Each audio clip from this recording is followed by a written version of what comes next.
with an extra game played. Saints, Leeds, Warrington and Hull are on 2 wins. Catalan, Wakefield, Salford and Hull KR are all off the mark with 1 win, but sit in the bottom half. Catalan having only played 2 games so far.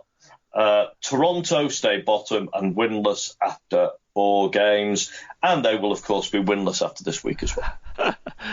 Carrying the confidence through there, David.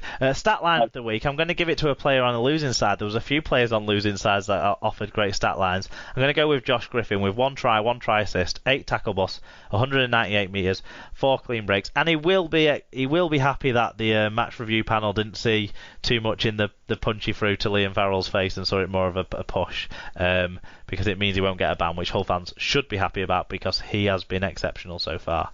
My player of the week is Bevan French because he's just too excited. What about yourself? Did you have a player of the week? You can go back to the World Club Challenge if you want to as well on this one. I'll let you do so. In which case, it'll obviously be Alex Walmsley. Fair enough, fair shout. Highlight of the week, I'm going with Johnston's finish. It was spectacular. And I won't disagree with you there at all. Good stuff. In terms of the predictions and all of that good stuff, we throw the World Club Challenge into the mix. I optimistically went for St Helens, so that led to me losing out to Alan last week. I was 4 from 6. Alan was 5 from 6. In the host Super Brew, Alan leads the way ahead of myself, Sarah, and then Tim is in last place there. In the main Super Brew, Hull fan Steve Pye stays top. Tim Kilpin wears the yellow cap this week. One of the players who I think was strong in the predictions last year, actually, Tim. So he's worn the yellow cap a few times in his time in our Super Roo League. In the Fantasy League, it's the same old. Reigning double champion Alan Bagley had the best weekly score this week with 637. And guess what? That took him to the top of the league. Good to have you back in your rightful place, Al. Thanks everyone for the fan views on this week's games. Great stuff on those games that the TV cameras weren't at. It's a shame we didn't get as much from the Salford fans on that game. That would have been even better, but brilliant stuff anyway on that. So thanks for all of those. We enjoyed those. We're now going to whiz through other results from around the world of rugby league.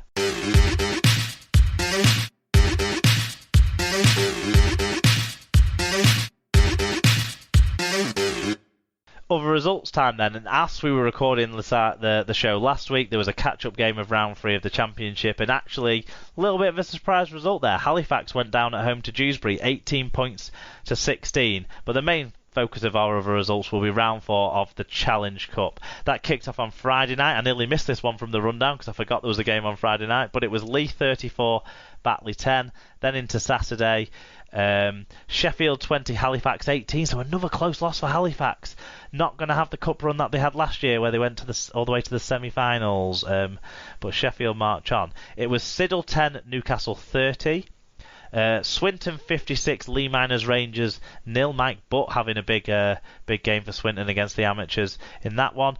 Featherstone 18, Barrow 16. So close to an upset with the League One side. Barrow pushing Featherstone all the way until they sealed the deal late on there. The first of the TV games to talk about, the online games, was Bradford 22, Underbank Rangers 0, and we got some views in on this one, not surprisingly.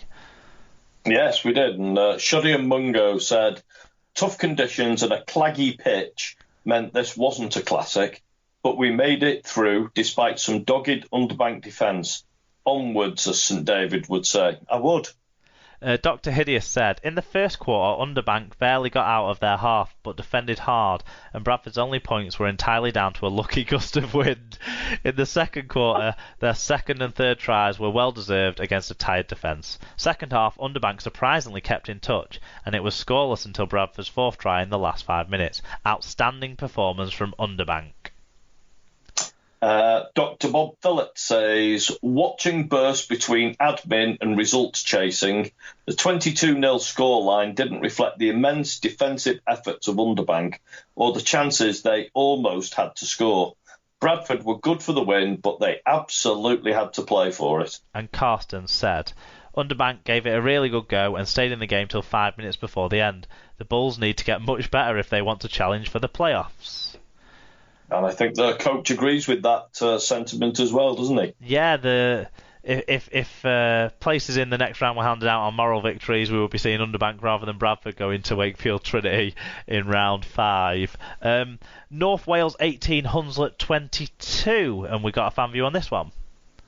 Yeah, Mark Butler says, a story of discipline at Queensway. Crusaders showed very little at any point, but led at the break after making hay when Hunslet had a man in the sin bin. In the second half, Hunslet looked toothless, but penalties piled up and the game turned on a Crusaders yellow card and Hunslet tries that followed. Despite the close score, Crusaders ought to be disappointed with their performance. The other streamed game, this one, the R-League game, saw London go down at the hands of York. Goal kicking was a big factor in this one, as York won 24 points to 22.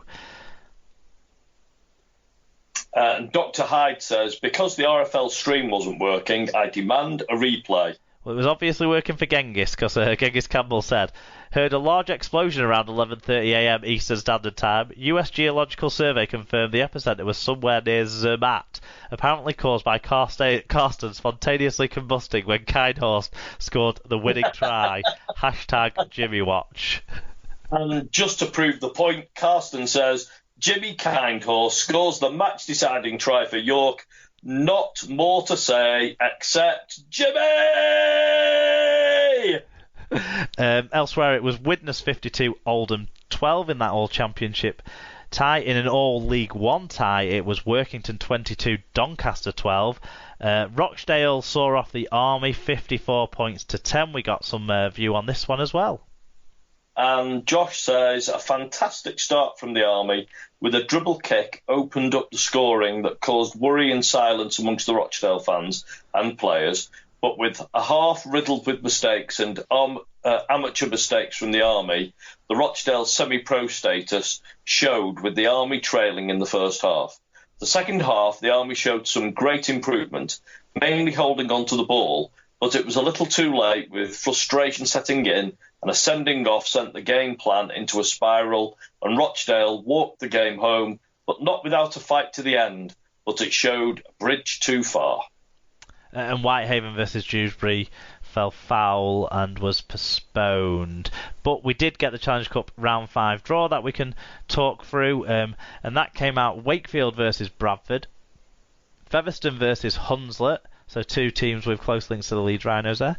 Widnes versus Swinton in an All-Championship tie. Huddersfield versus Toronto in an All-Super League tie. Of course, Toronto came out first there, but they're playing all their Challenge Cup games on the road, so that will be in Huddersfield. Sheffield versus Workington, an outside chance of an upset maybe in that one. Also in this one, maybe the most exciting tie of the round, Hull KR, a team at the bottom end of Super League, versus Lee, a team fighting for the top end of the Championship. Then there's Newcastle, who will host either Whitehaven or Dewsbury. They'll fancy their chances of an upset there on a home tie, I think, the Thunder. And finally, York versus Rochdale. Any ties there that stand out for you? If I was going to pick one to go and watch, I think I'd be going to watch the Hull KR Lee game. I think that will be... Lee are in very good shape at the moment, and Hull KR have obviously got their problems. The fact they're at Hull KR at home, I think probably will just be enough. Obviously, the other reason I go is because Hull KR, like Hull, have got really good fish and chips, Mark. You would expect that to be one of the games that we get to watch on a televised or a stream or some sort, wouldn't you? That certainly does jump out as an enticing one. We had the NRL All-Stars this weekend as well. In the men's game, it was the Indigenous All-Stars 16, the Maori All-Stars inspired by what's his first name? The hooker Smith, Brandon Smith, won by 30 points to 16. The Maori All-Stars there. We had a couple of fan views in on this one. Do you want to take us through those? Yes, so Alan Walker says, go Quaden. Disneyland ain't going to beat leading the team out today. Good publicity for the game. And Cav says, the Indigenous All-Stars and the Maori All-Stars put on a clinic of rugby league excellence in this match. High intensity, big hits, and Harlem Globetrotter-like attacking flair. Genuinely a real joy to watch, and some interesting new NRL rules on show. they allow a choice of places for the scrums, and there was a captain's challenge, which could be interesting and may find its way to Super League eventually. Yeah, interesting. That captain's challenge thing is interesting. I think we won't get that in Super League because we don't have all games televised like they do in the NRL. So I think that's going to be a problem if you're adding an extra level of separation between what happens in the televised and the non-televised games. That's another step beyond the video ref, I think. So that's an awkward one, but it was interesting to see. But yeah, this choice of having the scrum either 10 or 20 metres out from the touchline is an interesting one. Cav makes a great point about the intensity. What they did in this game to keep that intensity up is they allowed unlimited interchanges. They also played it in quarters, which I don't think necessarily made too much difference. It just gave a water break, which was needed in hot conditions on the Gold Coast with 23,500 fans there. But being able to have unlimited interchanges meant the intensity of the game stayed high. And whilst I would never condone the idea of bringing unlimited interchanges into regular NRL or regular Super League action, dealing with fatigue is part of that process.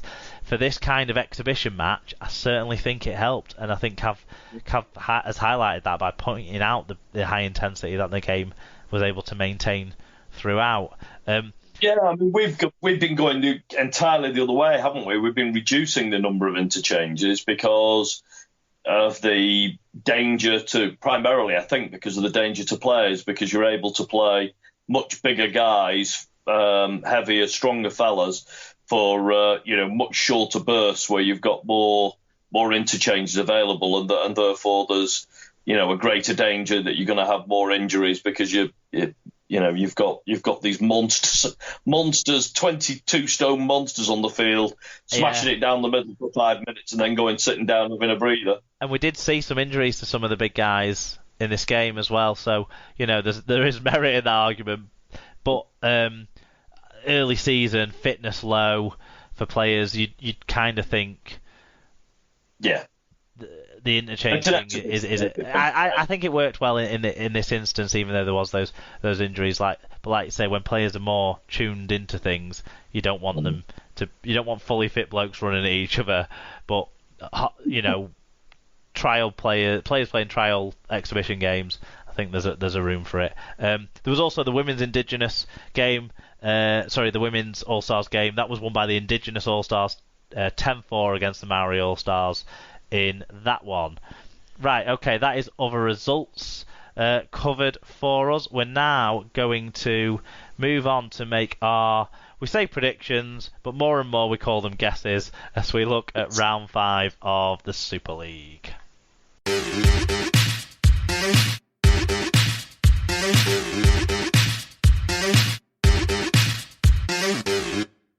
Alright, so it's time to make our predictions. It's round 5 of Super League. Hopefully a full slate of games, hopefully not interrupted by any sort of weather, and 3 games televised, which is exciting for all of us. So, on Thursday, we're back to Thursday night games, 7:45pm kickoff on Sky.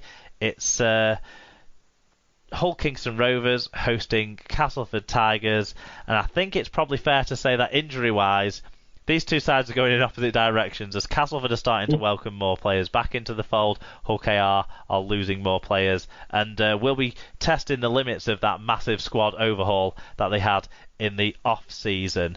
I'll let you have first dibs on this one, David. Who do you think will win and how do you think they'll do it? I don't think even the most optimistic of Hull KR fans thinks that they're going to win this game. I think it's going to be Castleford, and I'm predicting Castleford. I don't think it's going to be an absolute trouncing, but I'm predicting Castleford by 10. I'm very, very similar to you, David. I'm going to go Cas by 12. I just think that they're in better order at the moment than Hull KR in terms of what they can put onto the pitch. They can put definitely far closer to their first choice lineup. They're probably just a winger now away from their first choice lineup, whereas Hull KR are a lot of parts away from their first choice lineup, especially in that spine where they're probably not going to have the first choice 1, the first choice 6, the first choice 9. So, Cast by 12, crediting Hull KR